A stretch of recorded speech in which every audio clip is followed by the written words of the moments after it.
kena mental gara-gara omongan suami mogok makan 2 hari.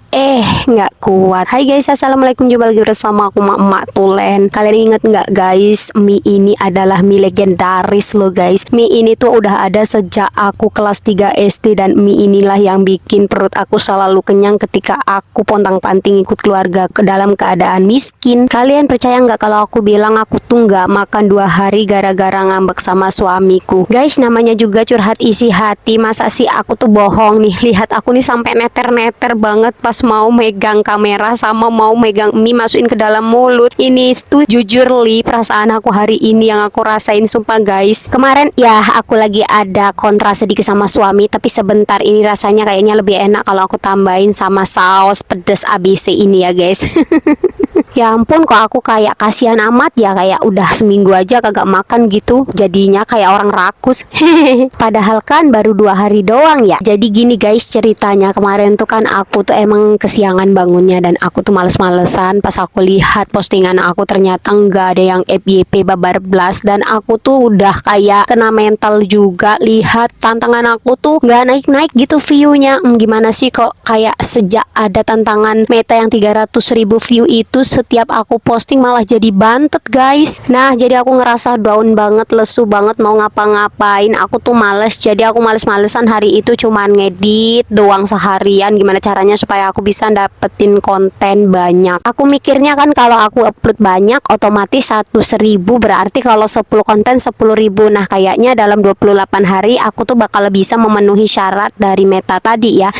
Nyatanya kagak guys, malah bantet semua. Ternyata jaga anak di rumah kayak gini, jaga toko sambil leye-leye kayak gini enak juga loh guys. Kerja bikin usaha sendiri, nggak harus ninggalin orang-orang yang kita cintai. Rasanya tuh bahagia banget, walaupun nggak datengin uang sampai puluhan juta, tapi bahagia. Apalagi bisa ngonten bareng anak gadis kayak gini. Nih gayanya udah kayak gadis guys, memang udah gadis. Dia tuh udah gede guys ya. Sekarang anak gadisku ini umurnya udah setahun 4 bulan. Alhamdulillah sehat-sehat selalu ya, doain buat anakku guys. Semoga dia bisa jadi konten kreator sukses nanti, amin. Kalau lagi main bareng anak gadis kayak gini, ya ampun kadang tuh sedih dan nyesek juga, keinget di masa lalu itu dulu waktu dia habis lahir baru 40 hari udah ditinggal sama bapaknya. Saat itu tuh udah pikiran aku kacau, dan aku tuh nggak nyangka banget kira-kira aku bisa nggak ya ngebesarin dia sendirian. Ternyata alhamdulillah banget bisa guys. Entahlah ya apa yang ada di pikiran laki-laki, udah dikasih istri gampang dapetnya, udah dikasih anak, udah dikasih harta, masih aja kagak bersyukur dan masih cari wanita lain. Sebenarnya apa pengennya kayak mana sih? Intinya kalau nggak bisa bersyukur atas apa yang kita miliki ya bakal hilang semuanya. Iya malah cerita ngalur ngidul dan pakai galau segala ya. Tadi kan aku ceritanya mau jelasin soal ya kena mental gara-gara omongan suamiku ya. Memang aku sih sebenarnya yang salah, gara-gara aku tuh sehari males-malesan cuman main HP aja, ngedit aja, dan anak aku tuh ngak-ngek.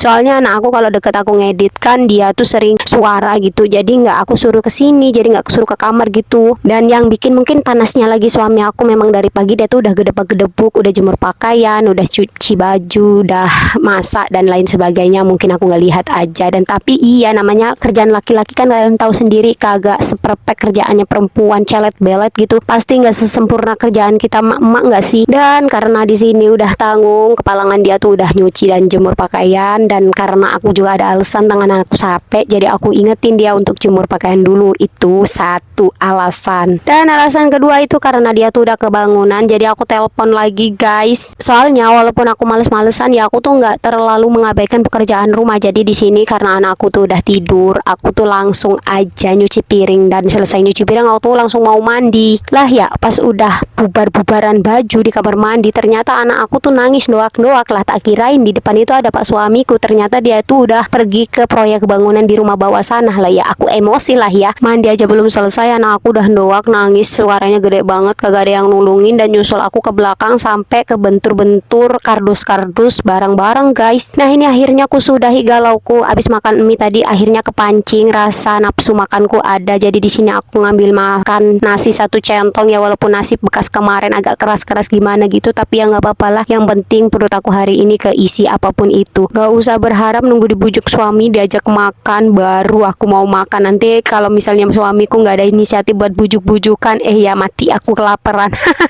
Ya sudahlah, mulai sekarang kagak usah mikirin yang namanya bucin-bucinan lagi, cinta-cintaan lagi. Yang bisa mencintai kita 100% itu hanya diri kita sendiri. Yang peduli sama sakit kita, yang peduli sama perasaan kita ya hanya kita sendiri. Apalagi perkara membujuk menurut aku adalah bener-bener laki-laki yang 100% cintanya pol ke kita yang hanya bisa melakukannya. Ya di sini aku sadar diri karena suamiku adalah duda, mungkin masih ada rasa-rasa buing-buing cinta di masa lalu dia yang belum selesai, dan mungkin ya cintanya udah dihabiskan buat mantan istrinya yang dulu. Makanya di sini aku nggak terlalu berharap dia tuh cinta pol sama aku. Minimal dia tuh tanggung jawab, mau nerima aku sama anak-anakku, nggak neko-neko, nggak judi, nggak selot, dan ya udahlah, alhamdulillah aja gitu, jalani aja nggak sih hidup nih. Intinya tuh bersyukur aja dengan apa yang udah kita miliki. Oke, jadi lanjut ceritaku tadi. Alhasil aku kan mangkel banget gara-gara dari kamar mandi aku tuh lari sambil bugil-bugilan gitu guys, nyusul anakku karena dia udah nangis nuak-nuak. Jadi aku kesel dan aku tuh nelpon suamiku dengan nada tinggi dan aku tuh nyuruh dia pulang. Terus dia tuh langsung jawab, sama kamu itu banyak aturan ya. Terus kena mental, tahu nggak sih guys? Emangnya begitu ya? Yang namanya nikah bukannya memang banyak peraturan ya. Yang namanya nikah itu memang ada peraturan, hal-hal yang harus kita sepakati bersama. Aku tuh langsung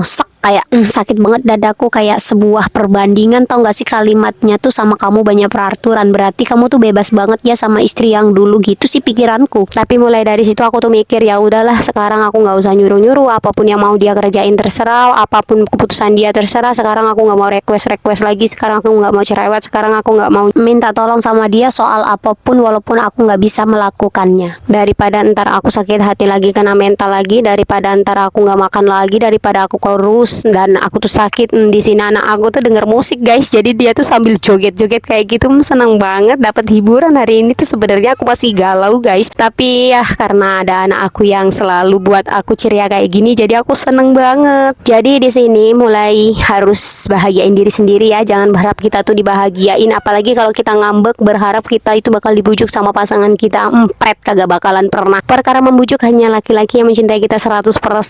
Apalagi laki-laki yang mau ngalah dalam pertengkaran, gak selalu meninggikan egonya, itu adalah laki-laki yang mencintai kita juga 100%. Dan setahu aku ya, yang namanya orang jatuh cinta itu cuma sekali seumur hidup. Kalau yang namanya udah balen kayaknya nggak cinta-cintaan lagi banget ya. Dia tuh soalnya masih nyimpen yang namanya trauma di masa lalu, nggak sih? Nah, buat kalian di sini yang mau kayak hancur kayak manapun selama suami kalian itu nggak nyerahin kalian, udah bertahan aja. Soalnya beradaptasi dengan orang baru itu susah-susah gampang ya guys. Dan jangan berharap suami kalian itu bakal berubah. Yang berubah itu kalian aja, jangan suami kalian. Terserah dia mau apa.